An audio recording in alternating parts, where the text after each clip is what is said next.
A reading from the Gospel of Luke, chapter 10, verses 25 through 37. An expert in the law stood up to test Jesus. "Teacher," he said, "what must I do to inherit eternal life?" He said to him, "What is written in the law? What do you read there?" He answered, "You shall love the Lord your God with all your heart and with all your soul and with all your strength and with all your mind, and your neighbor as yourself." And he said to him, "You have given the right answer. Do this, and you will live." But wanting to vindicate himself, he asked Jesus, "And who is my neighbor?" Jesus replied, "A man was going down from Jerusalem to Jericho and fell into the hands of robbers, who stripped him, beat him, and took off, leaving him half dead. Now by chance a priest was going down that road, and when he saw him, he passed by on the other side.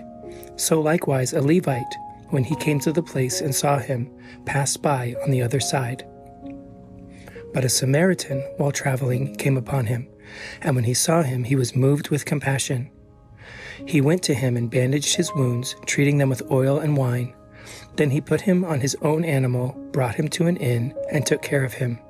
The next day he took out 2 denarii, gave them to the innkeeper, and said, 'Take care of him, and when I come back, I will repay you whatever more you spend.' Which of these 3, do you think, was a neighbor to the man who fell into the hands of the robbers?" He said, "The one who showed him mercy." Jesus said to him, "Go and do likewise." A man comes to Jesus one day with a burning question. What must I do to inherit eternal life? And according to Luke, this man is a lawyer. And before you judge him too harshly for being a lawyer, let's be honest, it does make a lot of sense that if there's one person in all the world who would ask about the fine print on eternal life, it would definitely, predictably, be a lawyer.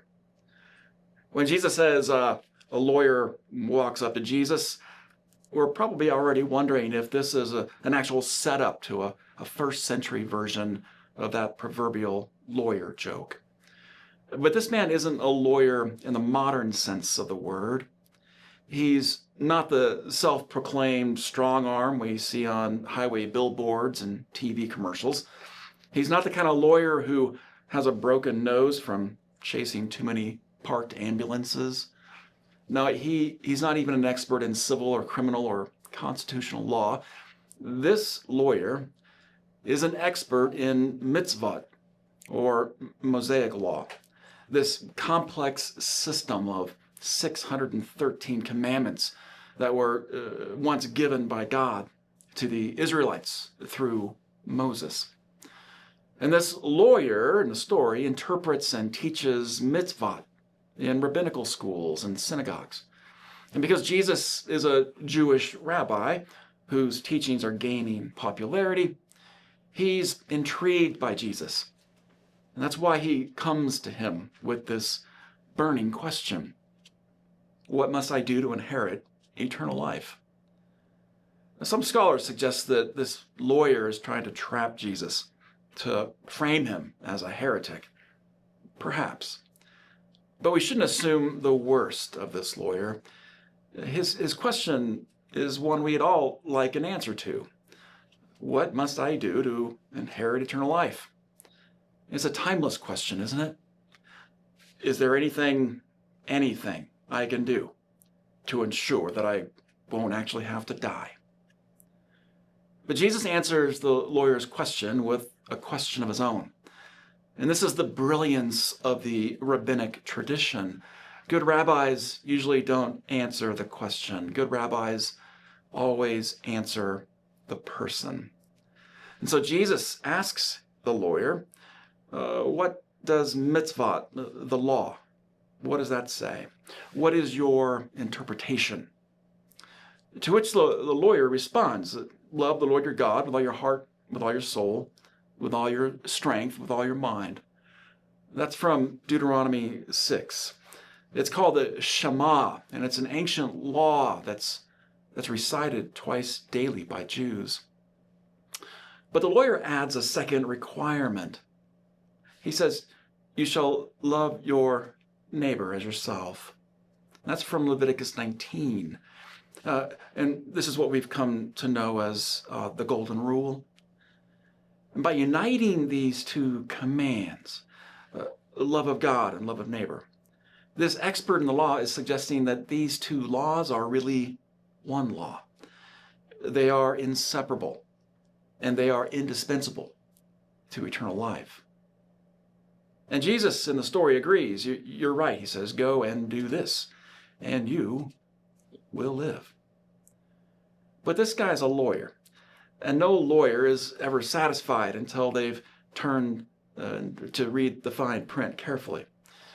The truth, the rub, is always in the details. And so he asks, Rabbi, what exactly do you mean by neighbor? And that's where it gets complicated, doesn't it? I mean, it's one thing to love God, whom we cannot see. God is safely, infinitely lovable in theory. But the neighbor whom we cannot see, or we can see, that's a moving target. And it can be a very big target. His question, who is my neighbor, is really about trying to determine who might be outside that target. The lawyer knows that according to Jewish law, a neighbor is defined exclusively as, quote, a child of Yahweh's people. In other words, a neighbor is a fellow Jew. A neighbor is defined by bloodlines and religion, national identity, someone who looks like you and believes like you and worships like you. Neighbor means your people, the ones inside your circle. And the lawyer here just wants to make sure Jesus isn't moving the goalposts. He says, we're talking just about our own people, right, Jesus? We're not talking about the Romans or the Gentiles or the Samaritans, Herodians, Amalekites, right, Jesus? Is it much different for us today?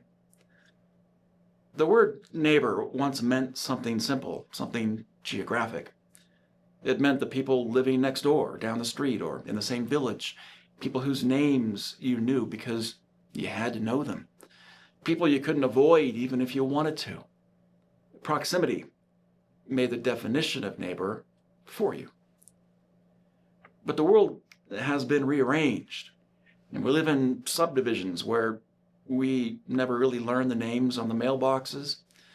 We may work remotely with colleagues we've never seen in person, in cities we've never visited, in time zones we can't even calculate. We scroll past the suffering of strangers in the streets of Gaza and Kyiv, Iran and Minneapolis. And somehow all of it lands in the same news feed with the same weight, demanding the same concern. That circle gets big and messy, and it can feel overwhelming. And we wonder, where does it end? Where can it end? Our empathy, our concern, our obligation, our responsibility. Who is reasonably outside our circle? This is why when the lawyer asked Jesus who is and who isn't his neighbor, he's really speaking for all of us. Like him, we're genuinely uncertain. Not because we're trying to wriggle out of anything, but because the question is harder than it sounds. Who exactly is my neighbor? The family across the street whose last name I don't know? The 5-year-old from Ecuador whose detainment by ICE appeared in my morning feed and broke my heart before breakfast? What about the colleague I've never met face to face, but whose personal struggles I know intimately? What about the political opponent around the block whose yard signs make my blood pressure spike? Where, with whom, does the circle end? Most of us are quietly overwhelmed by the scope of what love of neighbor might actually require. It's easy to love humanity. It's much harder to love a human. That's why the lawyer asks this question, not because he's trying to get out of loving people, but because he wonders if they're are or ought to be limits on just how far and wide our circle of love can realistically stretch. Who is my neighbor and who is not? That's what we all really want to know. And to find an answer, we, as humans, create these binary either-or categories. Humans have done this since the beginning of time. We are products of an either-or world that sorts people into categories, right or wrong, good or bad, us or them, worthy or unworthy, friend or enemy, neighbor or stranger, progressive or conservative. And after all that sorting, then we pick a side. We choose a team. We commit to seeing all of our reality in these flattened either-or categories. And we leave little room in our minds, our hearts, for nuance and growth, for the possibility of being wrong, for the possibility that two opposites sometimes might be right at the same time. Binary thinking is super attractive because it promises a lot of clarity, but it also distorts the complexity of human experience. It reduces people to stereotypes instead of stories. It turns every problem into a nail and our personal truth into a hammer. Curiosity gives way to defensiveness. Relationships become oppositional. It becomes harder to hold tension, to admit uncertainty, to recognize that truth is often wider than our categories. Jesus knows that a richer life, a deeper faith, emerges when we leave the world of either or and learn to live in the tension of both and.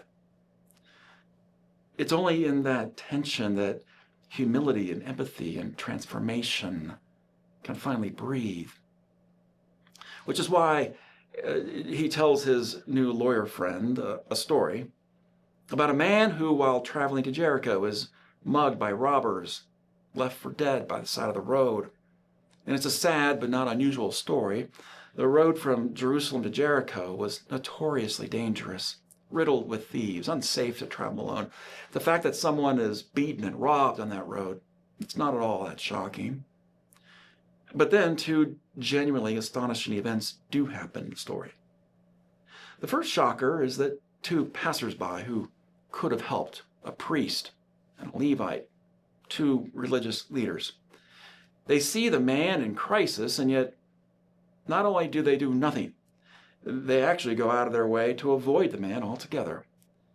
It would be like the pastor of the largest church in town and the local fire chief, both shrugging their shoulders and turning a blind eye when seeing the man in the ditch. That would make for a really shocking story.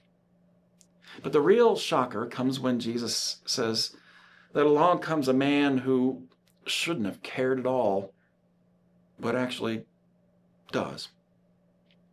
He's a Samaritan, the anti-hero, the good-for-nothing, deplorable yellow belly.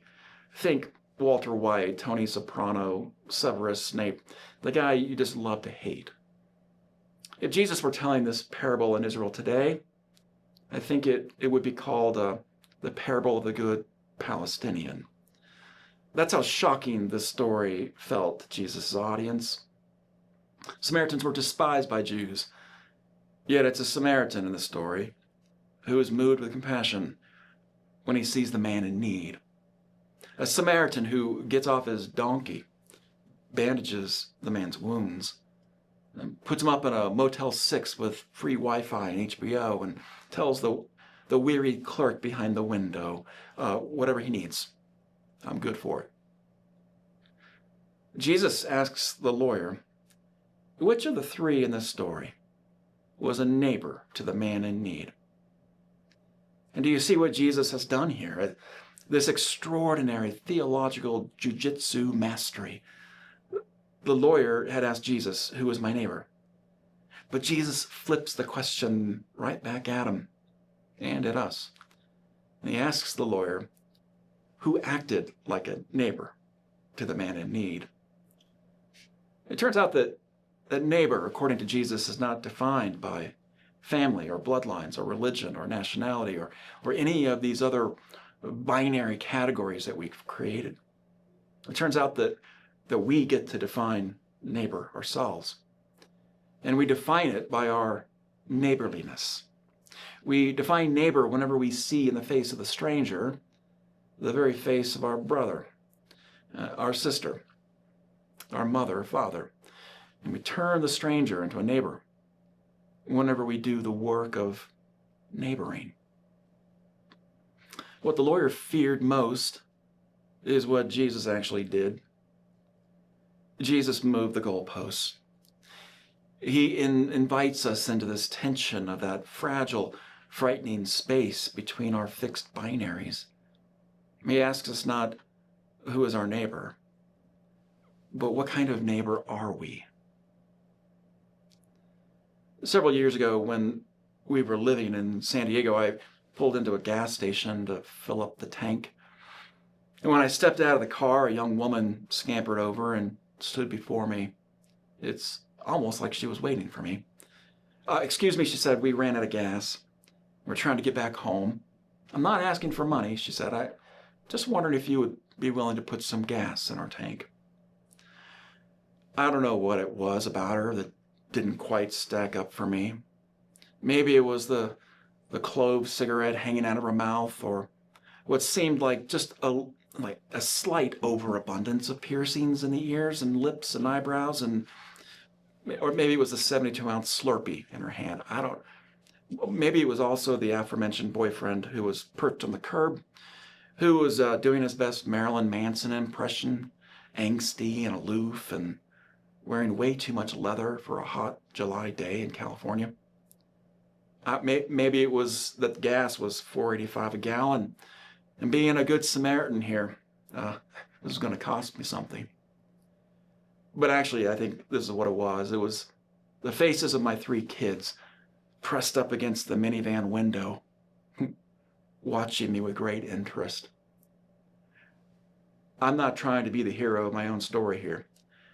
Honestly, I was secretly annoyed. I was a little quietly judgy. And I had this sinking suspicion that I was seriously getting played here. It was no kumbaya moment.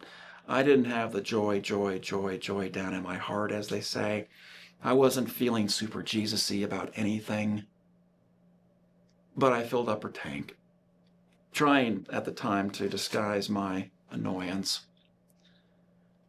But something happened as the meter on that gas pump spun and spun and spun. I had a moment when I think I truly saw her. I saw past the dangling cigarette, the dark lipstick, the nervous, darting eyes. I saw past my own feeble binary judgments, the clouded biases. I took a breath, and I asked her what her name was, where she was headed, where she got her purple hair dye from.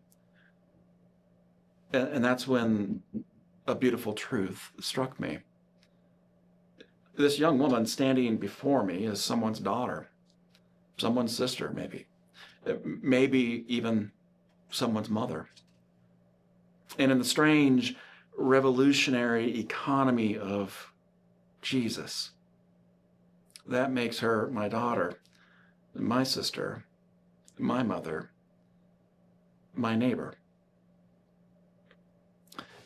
So here's the question Jesus leaves hanging in the air, the one the lawyer couldn't answer with legal precision, and neither can we. Not who is my neighbor, but what kind of neighbor am I? That question doesn't resolve neatly. It just keeps meeting us at gas stations, in our news feeds, across yard signs and language barriers and all the spaces where the stranger stands waiting to be seen. We won't always feel Jesus-y about it. It might even leave us feeling unsure, skeptical, maybe even annoyed. But maybe that's where grace begins. In that small, uncomfortable space between judgment and compassion, between stranger and family. And every time we choose to cross that space, however imperfectly, we discover that God's neighborhood is not built by deciding who belongs inside our circle, but by letting love widen the circle, one human being at a time. Our takeaways for today: neighbor isn't a category we define. It's a practice we choose. The space between stranger and neighbor is where grace and growth happens. Love grows God's neighborhood, one person at a time.